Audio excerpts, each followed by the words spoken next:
ಪ್ರೀತಿ ಎಂದರೆ ಒಂದು ಹೆಣ್ಣಿನ ಮೇಲಿನ ಆಕರ್ಷಣೆ ಅಲ್ಲ, ಅವಳ ಸೌಂದರ್ಯ ನೋಡಿ ಉಕ್ಕಿ ಬರುವ ಭಾವನೆಗಳೂ ಅಲ್ಲ, ಅವಳ ಅಂತಸ್ತನ್ನು ನೋಡಿ ಅಳೆಯುವುದೂ ಅಲ್ಲ, ಅವಳ ಅಂಗಾಂಗಗಳನ್ನು ಪ್ರೀತಿಸುವುದೂ ಅಲ್ಲ.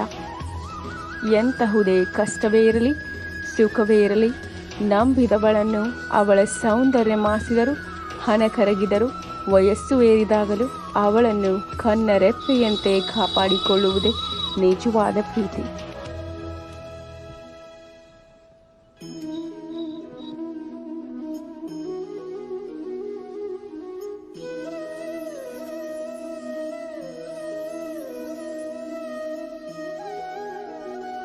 Please subscribe to my channel. Thanks for watching the video, guys. Also hit the bell icon and also share these videos with your friends too. Anyways, thank you again for watching, guys. Love you guys and take care. Have a great day. Also ಫೇಸ್ಬುಕ್ನಲ್ಲಿ Kannada motivation channel ಅನ್ನೋ page create ಮಾಡಿದ್ದೀನಿ. ಅಲ್ಲಿ ಹೋಗಿ ಆ ಪೇಜ್ನ follow ಮಾಡಿ, ಅಲ್ಲಿ ಇದೇ ಥರ ವಿಡಿಯೋಗಳನ್ನು ಹಾಕ್ತೀನಿ. So please go follow it on Facebook. Thank you again for watching. Bye.